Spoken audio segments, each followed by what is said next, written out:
Samantalang ng bahay ang natupok sa sunog sa barangay 164 sa Caloocan City ngayong gabi. Mahigit 80 pamilya po ang apektado at live mula sa Caloocan City, saksi si Chino Gaston. Chino. Yes, Igan, trahedyang sinapit ng ilang residente sa barangay 164 Talipapa, Caloocan City matapos tamaan ng sunog ang isang bahagi ng GSIS Village.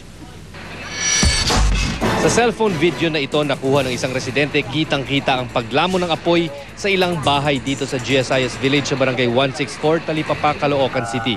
Umabot lang sa ikalawang alarmang sunog pero mabilis na naabo ang karamihan ng 50 bahay bago pa maapula ng mga bomberong apoy. Pasado alas 10 ng gabi nang maideklarang fire out ang sunog. Mahigit 80 pamilya ang nawalan ng tirahan. Isa sa mga nakilala kong naapektuhan ang high school student na si Marilyn Ibanez. Nawala raw na isalbang gamit matapos sumiklab ang sunog sa kanilang komunidad dakong alas 8 ng gabi. Nawala na ng tirahan, naubos pa ang mga bagong biling school supplies para sa unang araw ng pasukan. Gaya ni Marilyn, nawalan din ng tirahan ng mamang ito. Ang tanging naisalba niya ang damit na kanyang suot. Sa ngayon ay inaalam pa ang sanhi ng sunog. Hindi po muna ako pumasok kasi wala po talaga eh. So far, ang investigator natin ay nagkakandak pa ng karagdagang mga makakalap na mga investigasyon, ebidensya, para ma-determine natin kung anong posibleng pinagmulan ng apoy.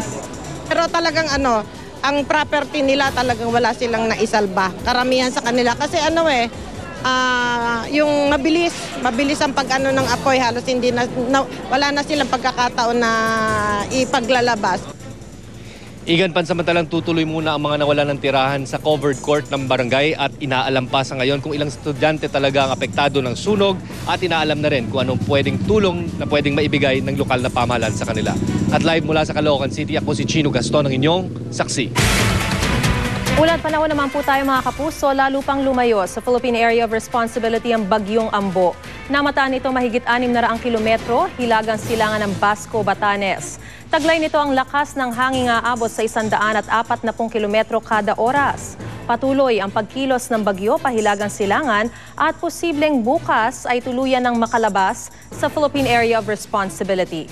Sa ulat ng NDRRMC, 2 ang patay, 7 ang sugatan at 7 ang nawawala sa paghagupit ng Bagyong Ambo. Habang papalayo si Ambo, papalapit naman sa Mindanao ang isang namumong sama ng panahon. Nagdudulot na ang low pressure area ng pag-ulan sa ilang bahagi ng Mindanao. Kapag naging ganap na bagyo, papangalanan itong Butchoy. Dahil naman sa pagulang dulot ng habagat, binaha ang ilang lugar gaya ng Rosario, Cavite. Agad kinansela ang klase sa lahat ng eskwelahan doon kanina. Samantala, 6 na araw matapos hatulang guilty ng impeachment court, nagsimula nang mag-empake ng mga gamit sa Korte Suprema ang napatalsik na si dating Chief Justice Renato Corona. Saksi si Sandra Aguinaldo. Kasama ng asawang si Cristina, nagbalik sa kanya opisina si dating Chief Justice Renato Corona para simulan na ang pag-eempake ng kanyang mga gamit. Kasabay nito ay bumisita ang ilang empleyado para magpaalam sa dating punong maestrado. May mga iyakan kasi mabait siya sa tao niya. Masaya naman siya kasi ang daming taong nag-courtesy call ngayon. So, talagang super, tapos nagpapasign pa sila, ganyan. Just move on na lang daw, sabi niya. Ang mga kawaning nagpalitrato at nagpa-autograph sa kanya, hininga naman ang dasal ng dating leader ng hudikatura. Bumati rin kay Corona sina Associate Justices Teresita de Castro, Jose Perez, Jose Mendoza at Presbitero Velasco. Kasama rin ni Corona sa pagpunta sa Supreme Court kanina ang kanyang anak na si Francis. High isip, high spirit. Nag-empake si Corona 6 na araw matapos ma-convict na impeachment court. Guilty as charged. Dahil sa hindi pagdedeklara sa kanyang Statement of Assets, Liabilities and Net Worth o SALN ng $2.4 million at 80 million pesos na cash assets sa mga bangko. Pero bago pa ibaba ang makasaysayang guilty verdict kay Corona, nagpa-survey na ang Pulse Asia. At dito ay lumabas na 45% ng mga Pilipino ang naniniwalang guilty ang dating punong maestrado. 5% ang nagsabing inosente siya, habang 38% ang hindi pa makapagdesisyon noong panahon ng survey. 12% naman ang nagsabing wala silang sapat na batayan para magdesisyon. Sandra Ginaldo ang inyong saksi. Simula sa Miyerkules ay bubuksan na ang mga nominasyon at application ang posisyon ng Chief Justice ng Korte Suprema. At ayon sa Judicial and Bar Council, isa sa mga requirement ng mga aplikante ang waiver para mabuksan ang kanilang bank accounts at maging ang SALN. Saksi si Tina Panganiban Perez. The Judicial and Bar Council has announced the opening for application or recommendation of the position of Chief Justice of the Supreme Court. Simula sa Miyerkules, kasabay ng paglalathala sa mga pahayagan na bakante na ang posisyon ng Chief Justice, tatanggap na ang Judicial and Bar Council ng nominations at applications para sa papalit sa posisyon. Sa pulong ng JBC kanina, napagkasundo ang usisain na rin ang mga ari-arian at dollar deposit na mga posibleng pumalit kay Renato Corona, isyong naging mitya ng pagpapatalsik sa kanya. Sa kauna-unahang pagkakataon, kailangang magsumite ang lahat ng nominado at aplikante sa posisyon ng Chief Justice ng kanilang waiver sa bank deposits at Statement of Assets, Liabilities and Net Worth o SALN. Ayon sa JBC, kasama raw ito sa mga magiging batayan kung karapat-dapat ba ang nominado o aplikante na maging punong mahistrado. Hiniling ko na idagdag ng JBC ang isang requirement na mag-execute ng waiver ng secrecy of bank deposits at FCDU law. Kung merong waiver, we will be able to look into their foreign currency bank accounts, but this will be only for purposes of evaluating the fitness of the possible nominees to the Office of Chief Justice. Mga miyembro lang daw ng JBC ang makakakita sa waiver. Pwera na lang kung ang mismo nagsumite ang magsasapubliko nito. Nang talakay ng JBC ang tungkol sa susunod na Chief Justice, nag-inhibit sa pag-preside sa pulong sina Acting Chief Justice Antonio Carpio at Justice Secretary Laila De Lima. Mga miyembro ng JBC na matunog din ang pangalan bilang posibleng nominado para sa pinakamataas na posisyon sa hudikatura. One thing is sure, I'm not going to apply. I'm not going to apply. No, if somebody or some group would nominate me, then I'll think about it. Dahil dito, si Retired Justice Regino Hermosissima Jr. ang nag-preside. But for purposes of voting on the candidates for the position of Chief Justice, both De Lima and Carpio will inhibit themselves. No, they can, but out of delicadeza, I don't think they will. Ang susunod na Chief Justice, dapat may 4 daw na katangian: competence, integrity, probity, at independence. Ang simbolo pa rin ng hustisya para sa akin, babaeng nakapiring. Importante na sa pagpili ng susunod na Chief Justice o punong maestrado, yun pa rin ang dapat niyang maging, yun pa rin ang dapat niyang katawanin at maging simbolo. To me, yung integrity and independence should really count, no?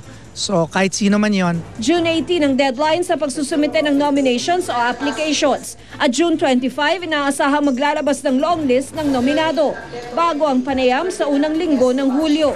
Hindi bababa sa 3 pangalan ang isusumite ng JBC sa Pangulo na may 70 araw mula nang mabakante ang posisyon para punan nito. Ako si Tina Panganiban Perez, ang inyong saksi. Samantala, bumiyahe na si Pangulong Noynoy Aquino patungong United Kingdom sa kanyang 3 araw na pagdalaw roon. Makikipagpulong siya kay British Prime Minister David Cameron. Mula sa London, didiretso si Pangulo Aquino sa Washington, D.C. para naman sa 4 na araw na working visit. Muling makikita ang Pangulo at si US President Barack Obama sa Oval Office sa White House. Sa uling araw ng Pangulo sa Amerika, makikipagkita siya sa Filipino community sa Los Angeles kasama ng hapinay na si American Idol Season 11 runner-up Jessica Sanchez. Bago umalis ang Pangulo kanina, nakipagpulong siya sa ilang US security official kasama sa pinag-usapan ng issue ng Baho de Masinloc o Scarborough Shoal. Millennium Compact. Susuriin din natin ang kasalukuyang pagtutulungang pangseguridad upang makita kung paano higit pang mapapalakas ang kakayahan ng Pilipinas bilang kanilang kaalyado sa pagpapanatili ng kaayusan sa rehiyong Asia-Pasipiko. Sa ibang balita, matapos ng partial lunar eclipse o ang bahagyang pagtatakip ng anino ng mundo sa buwan ngayong gabi, isa pang astronomical phenomenon ang masasaksihan kaugnay naman ng planetang Venus. Saksi si Rafi Tima. Pasado alas 7 ng gabi, sumilip ang buwan sa kabila ng maulap na kalangitan sa Metro Manila. Kitang-kita ang bahagyang pagtatakip ng anino ng ating mundo sa kanang bahagi ng buwan. Sa kuhang ito, isang eroplano pa ang dumaan sa nagaganap na partial lunar eclipse. Tumagal ang lunar event ng mahigit 1 oras. Bagamat nasilayan lang ito sa Kamaynilaan, sa kalagitnaang bahagi na ng partial lunar eclipse. Kapag po natin nakita ito mamayang pagsikat, ay on progress na po ang tinatawag nating partial eclipse na ito. Sa special na event na ito ay baliktad naman. Ang nasa gitna naman ito ay ang mundo, ang Earth. So yun ang magbibigay ng anino na kung saan ay papasok sa buwan. Bago nito, nadismaya ang ilang astronomy enthusiast na nagtungo sa Pag-asa Astronomical Observatory dahil hindi pa nagpapakita ang buwan noong nasa maximum na ang partial lunar eclipse. Buong maghapon kasing naging maulap sa malaking bahagi ng bansa. Actually po, nakaka-disappoint nga po na maulap kasi kanina ko pa rin po inaabangan. Tapos alam ko po maximum eclipse na supposedly. Opo. Probably because of last week we have a storm, a typhoon, so that's why it's cloudy now. You still have a few minutes, so are you hoping that the clouds will clear? Yes, of course. Sa Nobyembre na ulit magkakaroon ng lunar eclipse, bagamat hindi na raw ito kasing ganda ng nasilayan kanina. Sa Miyerkules ng susunod na linggo, isang astronomical event na naman ang pinaghahandaan ng Pag-asa Astronomical Observatory. Ito ay ang mas pambirang event na kung tawagin ay Transit of Venus. Dito makikita ang direktang pagtawid ng planetang Venus sa pagitan ng araw at ng ating mundo. Ang planetang tinaguriang evening star, animo itim na tuldok sa solar disk ng araw. 2 beses daw itong nangyayari sa bawat cycle. Ang pinakahuli ay noong 2004. In year 2004, nangyari ang transit of Venus. And then after 8 years, yun ang kanyang frequency, yun ang fair niya, 2012 ay makikita uli natin itong transit of Venus, and that is June 6 sa susunod ng Miyerkules. Kapag ito ay na-miss natin, sana nga ma-witness natin, ito na ang huling generation na makikita natin ang transit of Venus sapagkat mauulit ito sa 2117 pa. So maaaring ang generation natin ay hindi na natin makita yung susunod. Ako si Rafi Tima, ang inyo saksi. Saksihan mamaya. Mga overloaded na tricycle at motorsiklong dagati ng mga bata sa eskwela, pinag-uuli.